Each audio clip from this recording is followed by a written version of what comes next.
Welcome to the Assistant Lab podcast, hosted by Victoria Ratton and Arnell Martin. This podcast is dedicated to the executive assistant profession, the good, the bad, and the ugly. We've created this podcast for the outliers, the linchpins, the assistants who are serious about their careers. This is a podcast for those who are preparing for the future today. This is a space for no-nonsense content, benchmarking and tracking industry and world trends, as well as interesting interviews with exceptionally inspirational people. The goal here is to stimulate new ways of thinking and being in this profession. So, on with the show.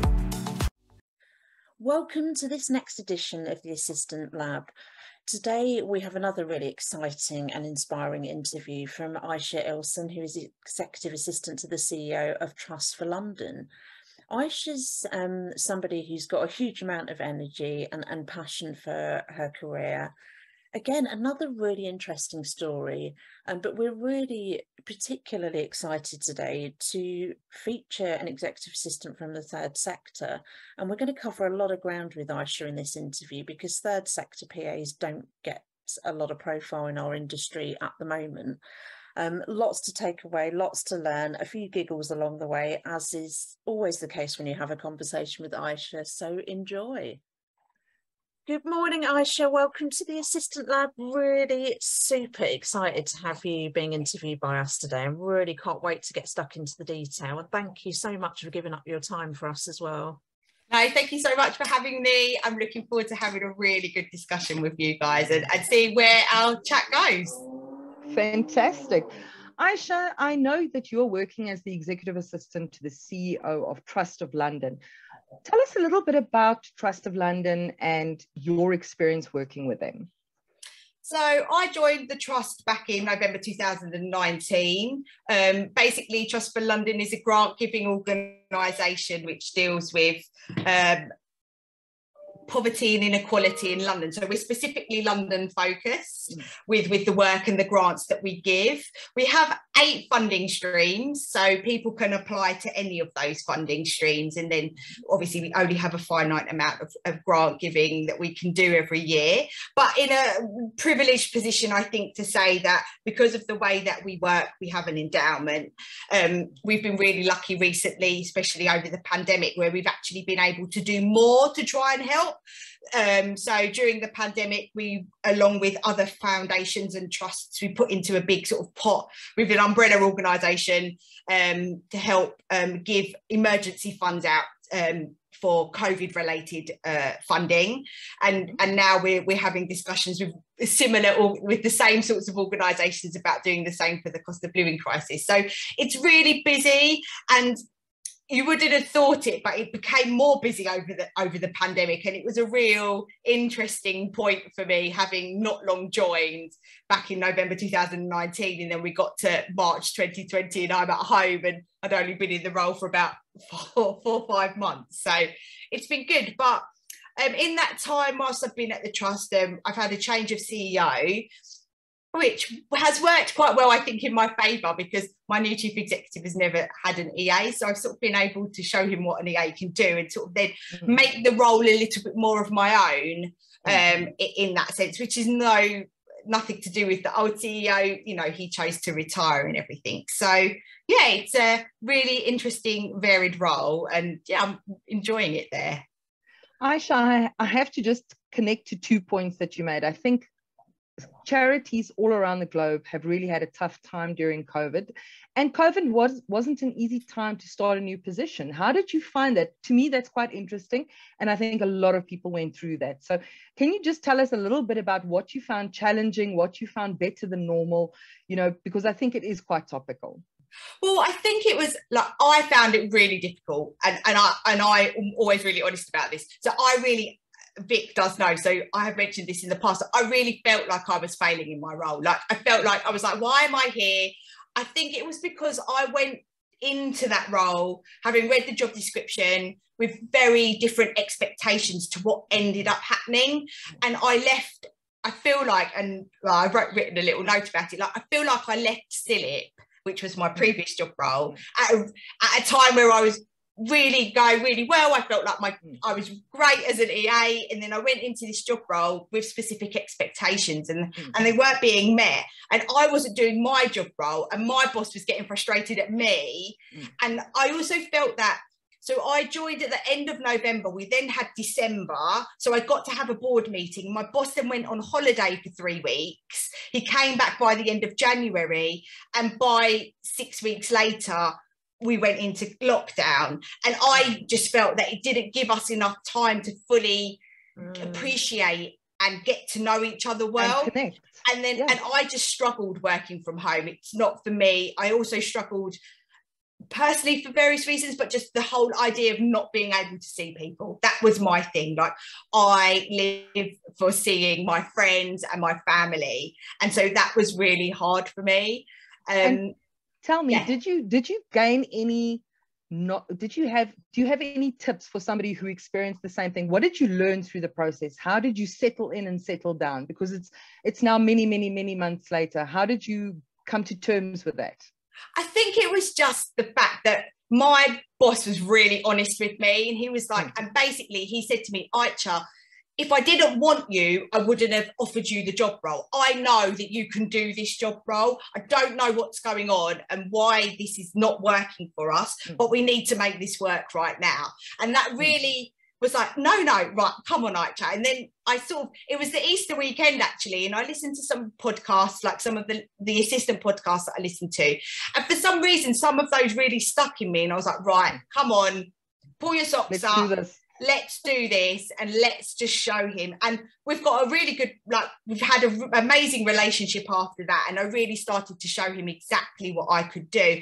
I think that from our perspective in terms of the trust, I think the not the problem, but the thing that we had is that we had quite a few colleagues who ended up getting COVID, and then our then director of finance and admin, Bessa, she thought she had COVID, and they realised that she actually had something on she had cancer on her kidney.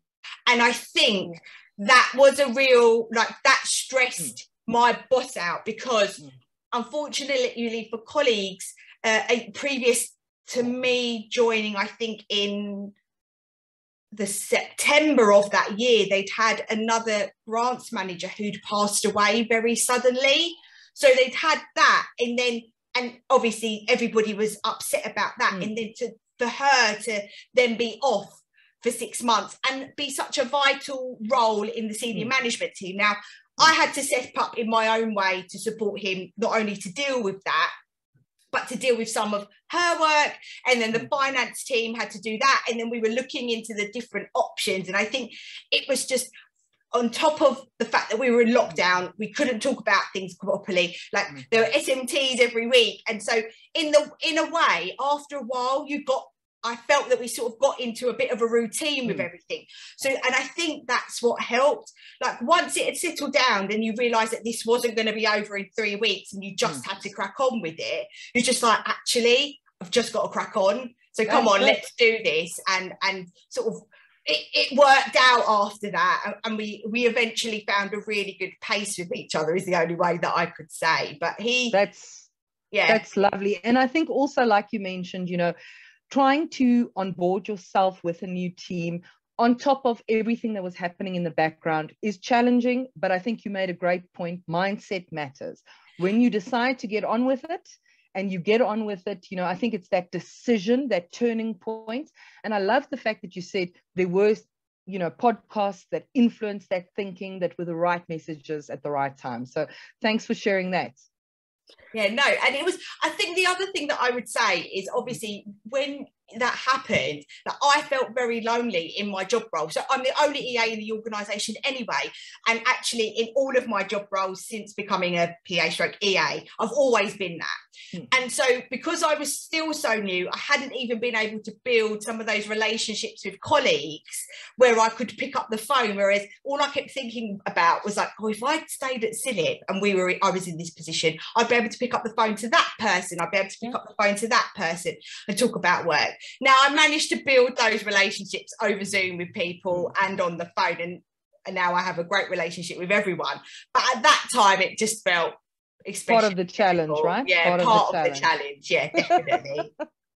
Well, I'd like to circle right back to the beginning there. So we've talked about your current role. What did you go to university, college? What happened after school? So I did my GCSEs and A-levels. I then went and did a music degree. Oh, wow. So that was up in Leeds. And then I came home and did my arts management masters. So what was well, you're in good company, Ayca. I'm a recovering drama student, so I feel you on that one. Weird how many people from the arts end up in this industry and are a very good fit for it. Yeah, and I think, do you know why that is? So I was never a performer. My major when I did my dissertation at the end of my degree was in music psychology, and actually if I'd been better at statistics and data analysis, which is probably a bit better now, I'd have probably actually become a music psychologist, because that really interested me. And there are masters in that, and you could go on and do that and all sorts of stuff. But at that time, but what I took during those years when I was at university, and when I moved back home, I moved back to London to do my masters, I did loads of volunteering. So I was secretary, for the Music Society. I produced 3 musical theatres. And then when I was back in London, I'd spent 2 summers volunteering for the City of London Festival. Unfortunately, it doesn't run anymore. And then I managed to find a year-long volunteering along with my masters with the Chelsea Festival, which is unfortunately no longer running either. But they were both music festivals, arts festivals. And I think because I was doing a lot of admin with those, that's what set me into where I've ended up, if that makes sense. So I think that definitely set the path. I then ended up working as an admin assistant for a couple of roles, and then spent 8 years at the Guildhall School of Music and Drama. So that was good fun. And did you go to CILIP after that? Yeah, no, actually I didn't. So do you know how I met Leanne Adu, Vic? That must have been through, through a Kivo. So basically, I wanted to become a PA. So when I was at Guildhall, I saw what the PA role was. So the PA role in the music admin team was very varied. Again, a bit like what I do now, you get to deal with all the different departments. And what had happened is that the PA was going on maternity. So I said to my then boss, oh, I'd love the opportunity to do that. Can I be seconded into the role? He went off and then came back and said no. And I was like, I'm not sure. I wasn't sure. Controversial. But I think I had a slight black mark against my name for something that had happened. So, but what I did highlight to him is that I was looking to become a PA. And so was there anything that he could do for me? So there was a project happening, so he got me to sit on those meetings and take the notes. So I started doing a bit of minute taking, and then for one of the heads of departments that I looked after, I had 2 departments I looked after, I sort of became his sort of Guildhall PA, and so sort of did little bits of one-on-one stuff for him, dealing with meetings and talking to specific people. It took me a little bit of time, but eventually I got the opportunity. Somebody took a chance on me to be PA for them, which was how I then got to know Leanne, because it was actually her role that I took in the organisation. And so, and then I've been a PA into EA since then. So I went on to Akivo, which was the Association for Chief Executives in the voluntary organisation, was with them for 1.5 years. But they were going through some various restructures, and then my role, I'd been informed, would become an office manager role. It was a joint role anyway, and I really enjoyed the PA side of things. So it's at that point I started looking, and then got my role at CILIP. Well, I have to tell you something that I want to raise here, which I find so inspirational, is you had the courage to have the conversation. I want the next level. You had the courage to actually make the request. And I think that's a huge lesson from your story. Oh, definitely. Yeah, sometimes it's like, if you don't ask, you don't get. Like, if I knew sort of that was the type of like business support was where I'd sort of seen where I'd wanted to go. And so I sort of started following some people and just looking into it more, and it just seemed really varied. So obviously I signed up to various recruitment agencies, and it was just trying to market myself or just show that my skills were transferable enough. Because other jobs that I was applying for were in other sort of servitoires and other places where they were slightly higher up, sort of course admin people, in that sense. So, but I knew in my heart that sort of coming into the business support role was something that I was really interested in doing. And, you know, it's so funny. I think Vic will relate to this as well. So many people we meet, it's like this job is meant for you and it calls to you until you find your road. So it's wonderful to know I'm not the only one with a story like that. Ayca, now on to my next question. What do you think personally are the biggest challenges facing office professionals, executive assistants right now? What do you think are the hot button issues? Well, I do think that obviously in the UK, and I think globally, global economics is a massive issue right now. We're heading into recession and doing, you know, trying to deal with that. I do think I worry about burnout and our mental health, because with organisations restructuring, EAs might be pitted against each other, or it might be that you end up being the only EA, and so you've gone from sharing your work with 3 colleagues to then having to take everything on, and people not understanding the impact that might have on people. And I also just think people just don't always understand what our role is and what we can do. And I think that's a massive challenge for us. I still think there are too many stereotypes around the type of role that we play. That doesn't, and I don't think that's helped sometimes by social media and by telly. You know, when you look at things like Suits, for example, I've watched on and off, you know, their legal PAs. Because if I'd ever do anything like that, you know, obviously it does happen in real life, and, you know, those sorts of relationships happen, of course, and everything works in that way. But I do feel like we're not understood enough as a profession. But then on the flip side of that, I don't think we help ourselves at times. Yeah. So I think I 100% agree. And I do think you've raised a very important point. I think we've gone through years and years now of ongoing low-level stress brought about by the pandemic. I think even before this, you know, the downturn in the economy, we've all been feeling this low-level burnout. And I think this could be the spark that lights that up. So it's something very important to be aware of. Yeah, I think it really is. And I think we need to look out for each other as well as ourselves. Like, and I know it's easier said than done, because obviously, you know, I'm on my own, you know, I don't have children. And then when you added layers of sort of caring responsibilities and everything else on top of the fact that you're trying to live, you know, I still find it, you know, obviously working at the trust, like I still find that we're in this very rich country and we have millions of people who are in work poverty. Like, how can you be working and still be living on the breadline that you need to go 100%. To a food bank? You know, and tried to get my head around that. And I know this isn't about politics, but I just tried to get my head around that. And so, you know, it's really difficult, I think, to deal with that. And, you know, Ayca, you know, I live in a country where more than 50% of people are unemployed. You know, so those realities are real and they are shocking. And I think if you are confronted with them, if it's not theoretical to you, you see this on a daily basis in what you do. You can't help but be moved by that.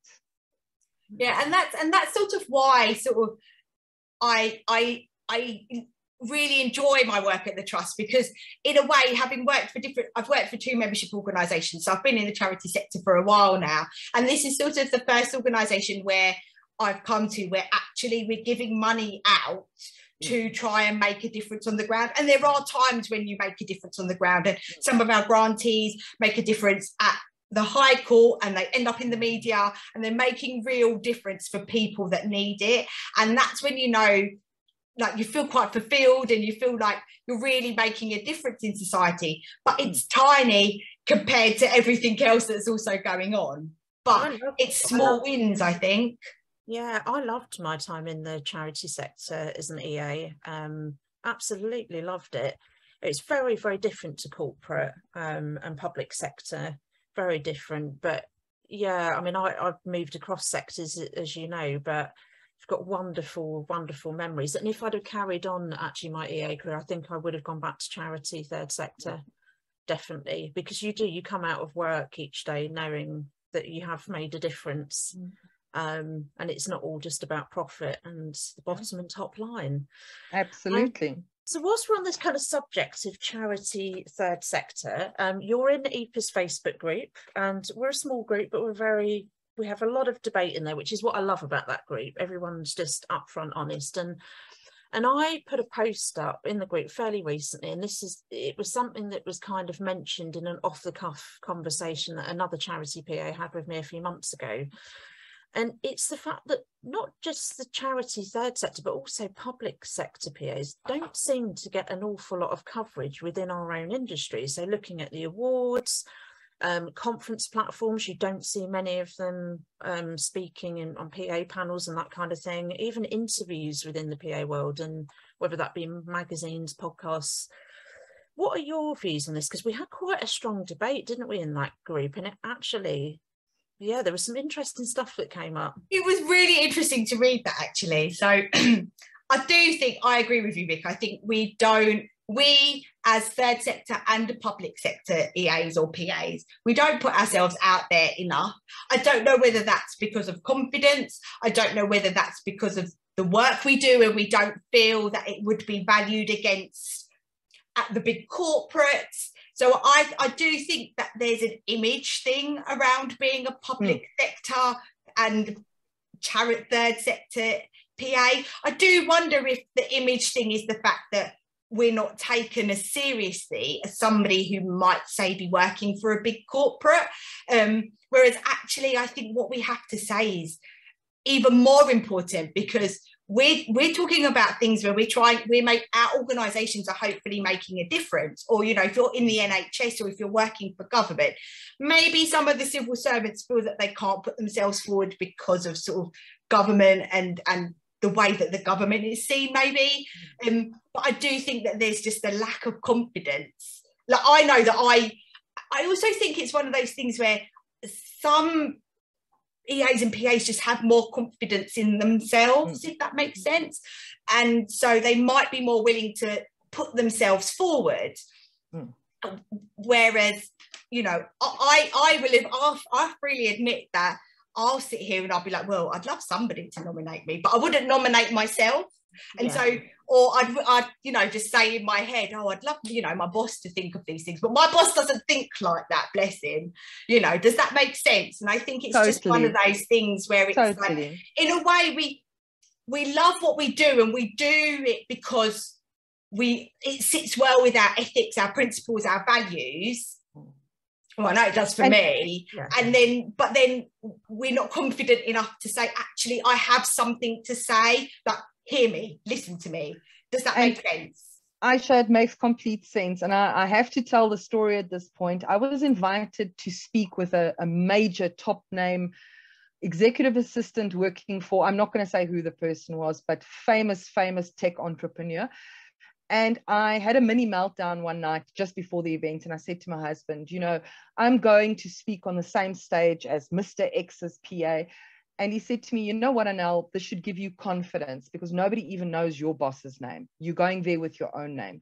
And I think that imposter syndrome, I think on a larger scale, assistance in that third sector, charity sector, public sector, or private sector says, you know, these people work for these top name brands. Who am I to compete against this? And to your point, it's that imposter syndrome. It's not a lack of talent.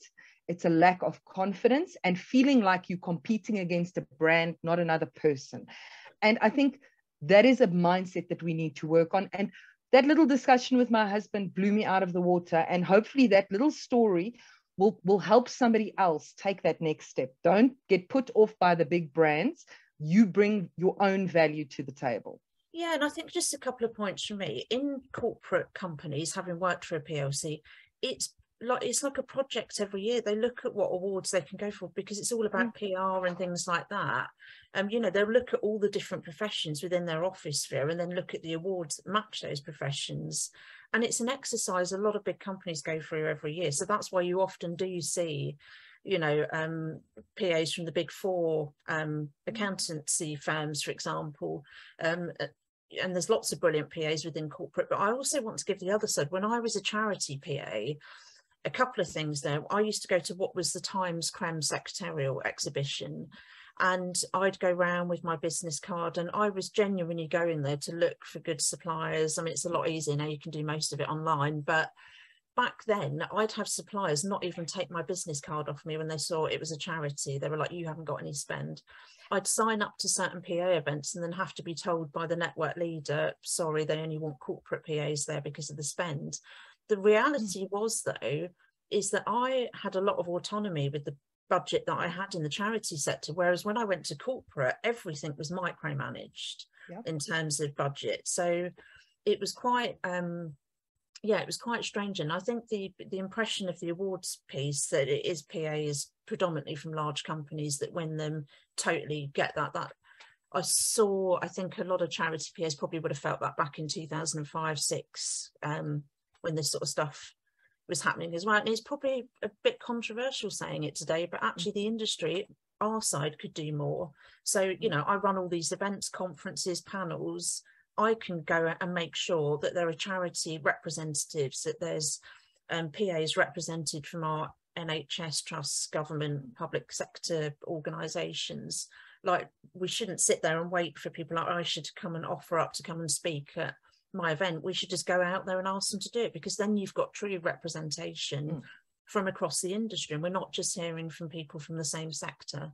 I think it's like with anything, I think sometimes you need a bit of a top-down approach, and it's not always great, and it's not about having a hierarchy around it. It's just the fact that we need some of those people that have a bit more power. I put that in quote marks, by the way, like to be able to think and go, do you know what? This panel isn't as, let's say, diverse. And when I say diverse, I am also talking about female-male ratio, talking about colour versus white ratio, but I'm also talking about sector ratio. And so as much as I love listening to someone from Spotify or someone from the big corporates talking about it, it allows me to realise that I have transferable skills, for example. I'd love to be able to hear from someone who's working in a charity, whether it's somebody of a SME size like I am, or some of the big charities. Like, I've never heard, like, obviously there's Lanny, who I know, who used to work at NSPCC, and there's Craig, and there's a few of us. There were a few, you know, charity PAs out there who have done quite a bit of speaking, but it's dropped off again, and it feels like we're getting a bit lost. And I don't know whether that's because just at the moment we are so busy and overwhelmed that we just don't have the capacity to think about that, or whether people are just not considering us, and if they're not, then we need to do something about that, whether that's the imposter syndrome, or whether that's putting ourselves out there and saying, I'm a third sector PA, you know, I'd love some speaking engagements, that type of thing. So I think maybe it's a two-pronged attack to an extent, or just a way. We need to think of a way forwards, just to allow people to feel confident that I can compete, and I'm just as good as the person who works at one of the top 4, for example. And I've had exactly the same thing. I've been to a couple of PA shows. I went 2 years in a row to a PA show, and the first year I went for suppliers, but as soon as I said I was from a charity, you know, they gave this face as if they sort of zoned out. I was like, you don't know how much power I have. Like, I might be the person who deals with the IT, and I'm looking for a new outsourcing IT company, and you're there and you're not talking to me properly.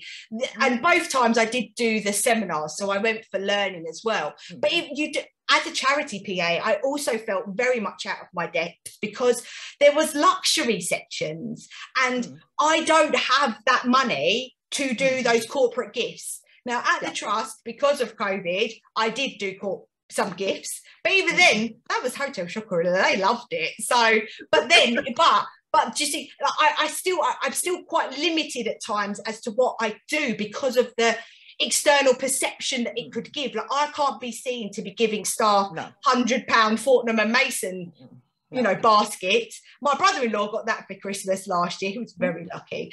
But do you see what? So it's the perception, I think, as well. And I think there's some work to be done with that. Like, I loved working in the charity sector, and it does. Like, when I think about where my career might go or what I might end up doing, it makes me sad that I will probably have to leave in the coming few years because, you know, financial reasons and maybe changing my career route, whatever I choose to do. And that makes me sad because I love working in the charity sector. That brings me beautifully to my next question. If you look back on your journey, what have been the big lessons? And is there something that if you could go back and you had a magic wand that you would change? I do think, I know I really enjoy my time at the Trust now, but I do think that I would have reconsidered the time that I left CILIP, because I was looking to move on and I thought this was a really good role, and it has become a very good role. But at that time, I feel like I probably should have given it some more thought and not been so scared to actually go, I'm not too sure. Because even in the interview, to be honest, in the interview, I wasn't too sure if I would click with my then boss.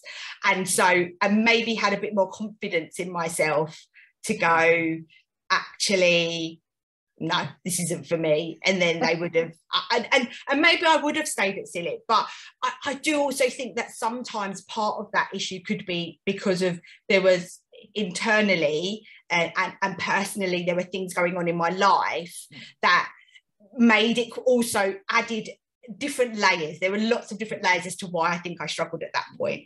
But I feel like I've just learned a lot. I think one of the big things for me is not to bury my head in the sand. I'm so bad at not confronting things, and that's really got me in some big trouble. But I've learned from it. Like, I always learn from these things, and I think that's the biggest lesson. You just learn from these things, however upset, however much trouble you might get into, just learn from it and try to change it. And if it's a skill that you're lacking, if you can get some training on it, get some training on it. You know, it's always fun to do these things with people. And I also think, like, if you don't ask, you don't get. I think Don't be afraid to ask for things and then see what happens and take it from there, really.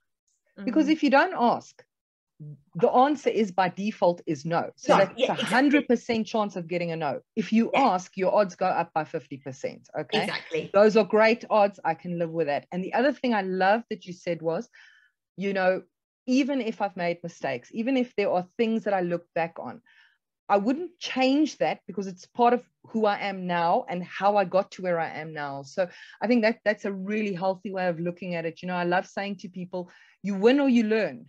You don't lose, you don't fail, you win or you learn. And I can hear that that's been part of your journey. So that's a great mindset. You've had such a fascinating career. Absolutely love listening to you. But circling back to the industry now, in its entirety, and you know, we've been talking a lot about this at EPAA. We've been running these focus groups and what they really think and feel about certain aspects of the industry.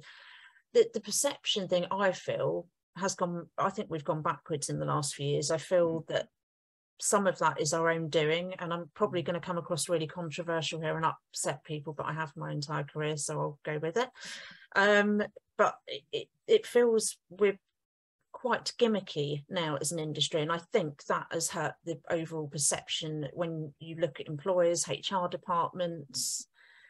There's so much tied into it. It's like this kind of big spider web. But there are challenges, definitely 100% there are challenges with this profession.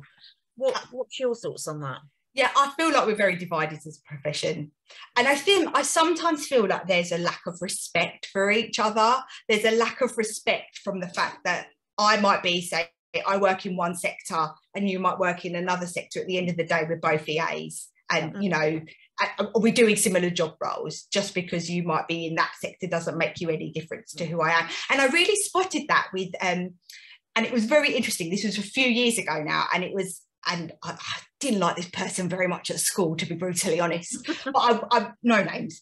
But this person who is on my LinkedIn, and they were just leaving, let's say, quite a high profile advertising agency, going on elsewhere, and they'd put that they were leaving and they'd had a great time and blah blah blah. And I wrote to them on LinkedIn. I said to them, "Oh, congratulations, you know, excited for your new chapter, where are you on to?" And they replied to me, "Oh, you'll have to wait and see." And I was like, what is that? Like, what? Why? You know, I'm not here to steal anyone's job. I'm in third sector. I'd probably not long started in my old, like at Silip or something. But I was like, but why did you have to reply in that? Is that because it's me? Is it because you don't value that I've got something to say, or you think I'm after your job? I'm not after your job. I'm just wondering where you're going to, because it's of interest. And then all of a sudden, you know, they put that they've started their new role somewhere else. I'm like, oh, they went there, fine. You know, and I just find that, I find it really, there's a lack of respect sometimes. That's one of the things that, and I just feel we're really disjointed. I think the problem that we have, and I have mentioned this a bit before, is a massive thing around our training and our offers and what we can offer. I think as an industry, we can offer so much, but people don't understand us. I think you're right, Vic. I think we have become slightly gimmicky around what we can and can't do. And I also think that there's just so much out there, people don't know what to do. And I think at times, like personally, I get such FOMO sometimes about, oh, I wish I could go to that, and then I wish I could do this, and I wish I could do that. Or does that make sense? And I think it's I wish that there's lots of people doing lots of really good stuff for us, I think, at times. But I also think that there are lots of people who are jumping on a bandwagon with us because we are EAs and PAs, and they feel that there's something missing. There's not always anything missing. Now, I know the people that I value and I respect within our sector. There are also people that I'm a bit unsure of, and I have my own reasons for that. And I think it's quite, I think only we as a sector can do that, and we need somehow we need to come together. But I don't know how we do that, because I feel like we're too disjointed in how we see each other. And so, like, obviously EPAA does a lot for everybody, but there are other networks that sometimes feel like they're way out of my league, because it just feels like it's talking to something that I'm not part of. A different market. It's a different market, but actually, when you think about it, I've probably got a lot of skills that would get me into that market. So you should be wanting me to join you, or to speak with you, or be part of you, or do your training sessions, because I might end up buying into you. And so, yeah, I think there's just a large lack of communication. And I just think information overload. That's my other issue around it. And there's so many different, as I said, offers out there. And like, what do you do?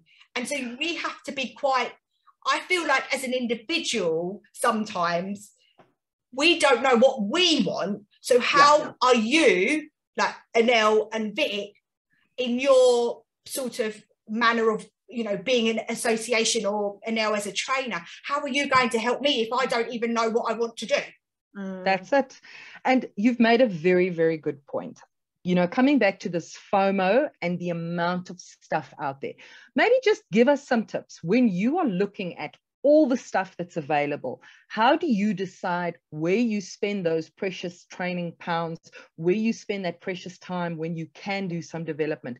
What is your thought process? Because I think that's important to share. I don't think you're the only one who feels there's so much out there. I want to do everything, but I can't. I think for me, I think I'm, in some ways, subconsciously, my subconscious is a whole different, that's a conversation for another day, but my subconscious is somewhere, does help me at times. I don't know how it does, but it allows me to see, I think sometimes just see the wood through the trees. I think a lot of the time it's just reading the content. Like, no offense, I don't want to go on a yoga retreat. I don't want a yoga retreat. I'd like some skills on how to write my CV properly. I'd like to understand how am I going to negotiate a global financial crisis. You know, how can I write a really good cover letter that sets me apart from other people if I'm thinking to move in 2023 because we're going to be in really difficult times? How do I keep my job? And then if I'm thinking about my future career, what do I actually want to do? You know, everybody goes back. I agree. Looking at this, it's the global skills matrix, isn't it? So I do sometimes take some of those sorts of things. I follow a lot of different people on LinkedIn and things, and I look at some of the skills on there. Just looking at the people that I follow, I'm quite conscious of whose information I take in more than others, I think. And again, it's just a filtering system. I think you need to filter some of these things, and I think that's the only thing that I can say, like, and just be really rigorous about what you want. I know it's easier said than done, but like, for example, for me, I know recently I've got a real interest in HR. I've been doing some bits and pieces with HR. We've got a new HR manager, so I've been doing quite a bit of recruitment and things. And so I recently did the Your Excellency one-day HR course, which was great because for me, it highlighted that actually what I was missing, that I did actually really enjoy this. And now I'm considering next year doing some of my CIPD levels, because that's something that I'm not only adds to me as an EA, but in a way it's allowing me to consider what I might go into in the future. And it makes me sad that in the future I might leave the profession, but it's setting me up to consider actually I might want to go and be a head of HR somewhere, or director of HR in a big corporate or a big public sector, where actually some of those big places, they don't have very good HR functions, for example, you know, and I know that with my background of what I've done, I can go in and do something and make change. And not just that, Ayca, you know, you're touching on something Vic and I've spoken about a lot. The younger generations and the new work reality is that people don't stay in one profession for 40 years anymore. You are doing two good things. You're giving yourself a specialization, which is useful where you are right now, and you're giving yourself opportunities in the future. Something that I find quite depressing is assistants normally train for a skills gap instead of looking at their top talents and saying, how do I maximize this? Yes, by all means, mitigate the things that aren't working well, but also look at what you're exceptionally good at and make that one of those desirable skills on your CV. Don't just spend training money on the problems. And the other thing is that the top skills for 2025, assistants easily, before breakfast in the morning, tick 8 out of 10 of those skills. And it depresses me to not see that on their LinkedIn profiles. That wording should be in your CV, should be on your LinkedIn profile. So I think that's important when we talk about skills. Go and look at those skills lists and check which training are addressing those needs. Because if the World Economic Forum gets together and says, those are the top 10 things we're recruiting for, why are assistants not training for those? Why are we not enhancing those skill sets? Yeah, and I want to go back to this FOMO thing again, because this has affected a lot of our members. We've talked about it quite openly. I still get a lot of the emails from the industry, and we've had to unpick and unsubscribe from a lot of them because it's been completely overwhelming, the inboxes. And I remember it well as an EA myself, and it's a difficult thing because that's how you market via social media and emails. But I just think sometimes there is just far too much in our industry. It's almost now like it would be a bit less is more. And then having really, I don't know, some kind of meatier content. Meat and potatoes was what came up for me as well. I don't want to listen to some celebrities' assistants. I want to know, how do I keep my job? What skills do I need? The practical stuff. So that's just a controversial take on my end. That celebrity PA, bless her, she's got a fantastic life. I'm not living that life. So I think a lot of that kind of content doesn't relate. I see. Yeah.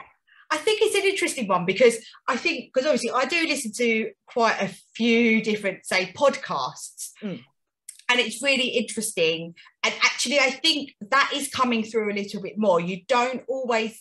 It's been nice actually to listen to. It's great, let's say, listening to Stephen Bartlett's PA talk about her job role. That sounds amazing.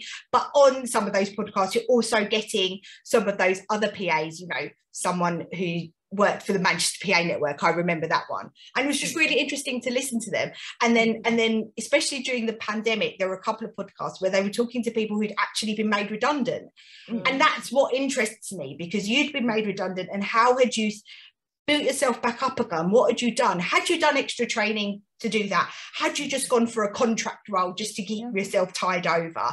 Do you see? And I think some of that is lost at times. It feels like we've got to have like this big powwow moments, but actually we don't. I think we just want to keep our jobs, I think, at the end of the day, or be good at what we do so that we can advocate for our sector.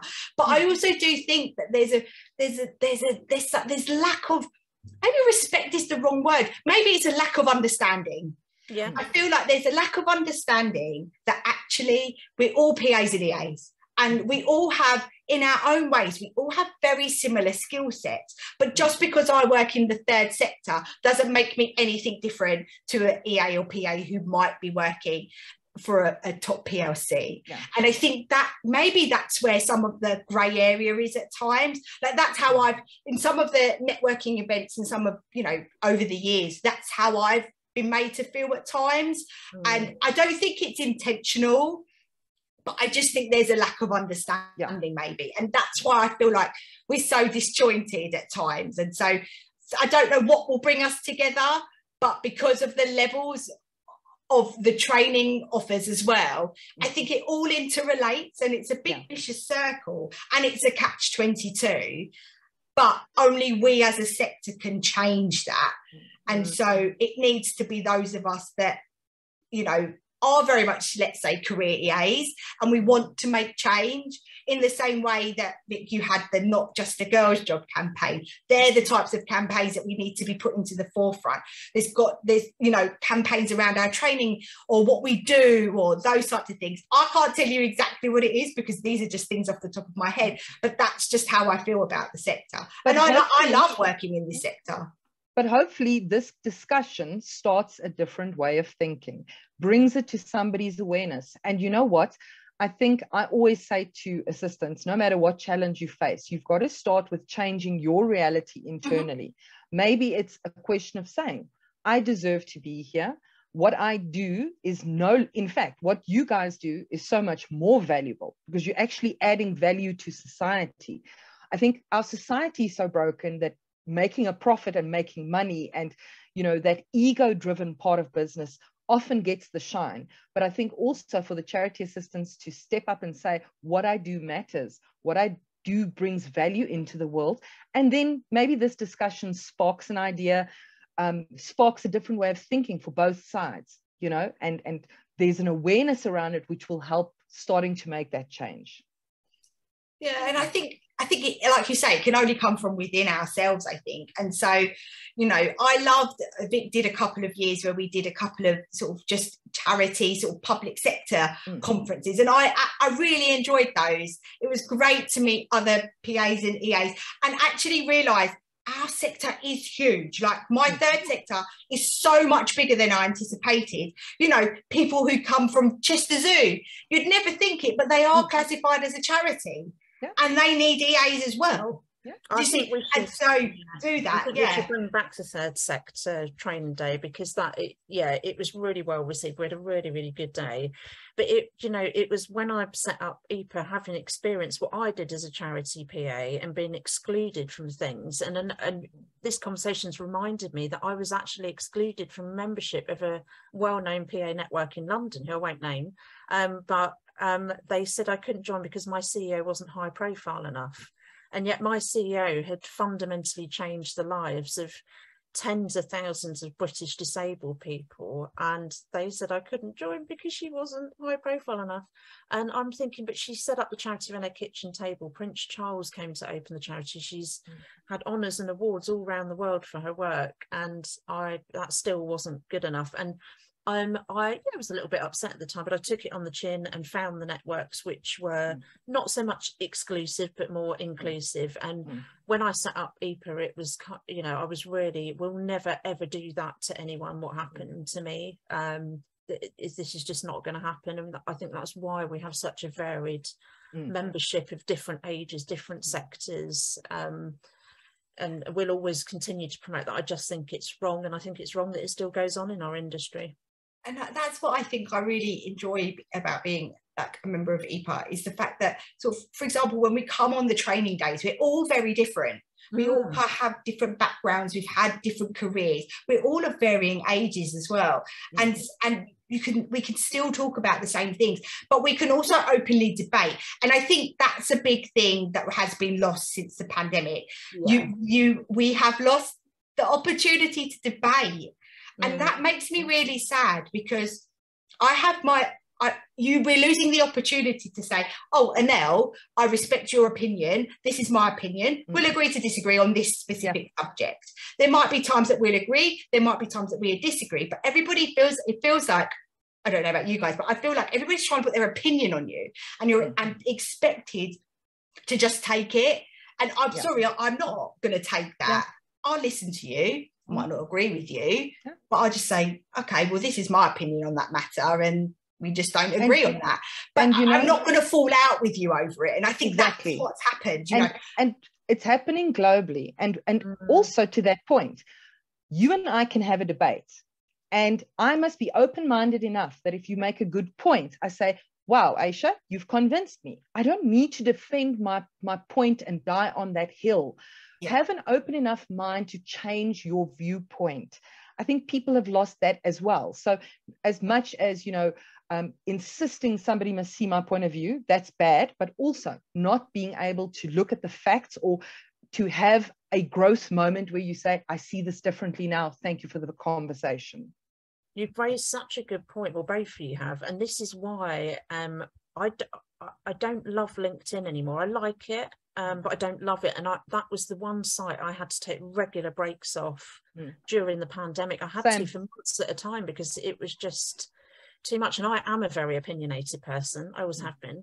And, that is at times my weakness, but I just didn't feel like it. And I love a good debate as well. I love going backwards and forwards with people I don't agree with, but I just couldn't do it. It was like a melting pot on LinkedIn. So I thought I've got to get... And quite, not just that, quite aggressive. Almost, I don't mind if it gets, a little bit heated and a little bit controversial, but the fact that some of what was happening was so, you looked at it and you thought, this isn't doing our profession any favors either. I'm embarrassed to think that HR executives and senior leadership are seeing these things, So I think it also undermined our credibility as a profession to some extent. And those kind of things where you think, I don't really want to be involved here, or you have an opinion, but you think, as much as this is my opinion and I can back it up, I don't want to be attacked on a public forum. So I'll rather just keep quiet. And I think that's also a bit limiting. I also think that actually there's a way to debate online. And I also feel like sometimes people then, once you start and you open a can of worms, people feel the need to keep going and going, where actually you can actually take that debate offline. You can have a Zoom There's call, a point. you can have a phone call, or you can start DMing each other. And it's at that point you can say, okay, this isn't the forum to do this debate in. Let's me and you have a conversation, or let's a few of us have a Zoom call just between us, because obviously we feel quite passionate about this specific subject. And I think people have lost that. It's like everything has to be, it feels like with the invention of social media, in so many ways it's great, but in so many ways it's just opened a can of worms where everybody feels the need to have everything out there, and you just you can't have privacy at times. Now, I'm not a big poster. Like, I use Twitter, don't really use Facebook anymore. I have it open mainly so that I can speak to family members that, I like Instagram more because I'm nosy, and I post occasionally on there, and, have a bit of LinkedIn and a bit of Twitter. LinkedIn and Twitter, I put those specifically for professional reasons, and I still mainly stick to that. Actually, I feel quite proud of myself for that. Hardly anything personal goes on my LinkedIn or my Twitter, but that's my choice in how I choose to use social media platforms. Did you see the crying CEO? Nothing to do with our profession, but this is a case in point. I did actually see that, and I did see the responses. So a lot of that, I mean, it turned into a lynching. I mean, it literally made, this is an American CEO, but it made national press in the end, Dave. But that's a case in point. And I do find myself not commenting as much as I probably would have done in the past. I don't need or want that hassle in my life anymore. It's been a tough, really tough couple of years trying to run a business through a pandemic, and losing, you know, family members to COVID, etc. But I just, I'm a lot more, I'm going through a lot more of a thinking process before I comment now on things. And I also think people forget what we've been through, and it feels like, I know we talk about keyboard warriors, and I just feel like people are sat behind a screen and they feel that they can say anything that they want, and that might be a controversial point, but I just feel like that. And then there have been a couple of times where, you know, I follow someone like Fern Cotton, for example, and she'll say on one of her stories, she'll be like, this isn't, I don't usually highlight this, but this is a message that I received from someone. So what that celebrity decided to do was reach out to that person and go to them, do you know what, I'm really sorry that you feel this way about how I look today, but you know, I don't appreciate that type of thing. It's quite negative against me. And quite a lot of that time, that person's gone, oh, I'm really sorry, like I didn't think, or they'd say, didn't realize you were a human being too. I'm having a really bad day and I've decided to take it out on you because I can take it out on you because it's a public forum. But it shouldn't work like that. And so it's, I think it's an interesting debate that will go on forever as social media and so many other new technologies come in. But they're things that we're going to have to negotiate. I think one other point that has just come to mind around challenges and facing stuff is around the perception of our sector is that we're not willing to change, and we're not willing to take risks, and we're not willing to adapt. A lot of us are, and I think that's another perception that we have to change, because you know, I feel like Jill Quirk is a case in point as somebody, I know she's just retired, Jill the civil servant, but she always sort of, the way she spoke about herself, the profession, everything that she was doing, she was always adapting. She'd been a civil servant for years, being in that as an EPAA, and she just adapted and gone with the times. And I think that's somebody that, you know, I respect and I look up to, because she changed her ways, she did her training, and does that make sense? And I think totally. And another thing that we need to consider whilst we try and bring ourselves back together as well. And people always think that this is, you know, keeping up with developments, keeping up with change is something that younger assistants do. No, the successful assistants do it. You should be doing it no matter what your age is, and you can still be massively successful. And I mean, you mentioned an absolute legend. I had the privilege of meeting Jill when I was in the UK on several occasions, and really somebody who was a great brand ambassador for the profession. Somebody I'm proud to say works in the same profession as I do, and somebody who really, you know, always had that level of, like you said, she was keeping up with the things, the trends, but also just so, you know, dignified and competent and all those things we want to be. So definitely, I mean, one of those highlight people that I met. We need to get Jill on the pod. I think that's a great plan. That's a great plan. And it all circles back to that point that you made, Anel, about the fact that we're a generation, I think as a three, we're probably all similar-ish ages.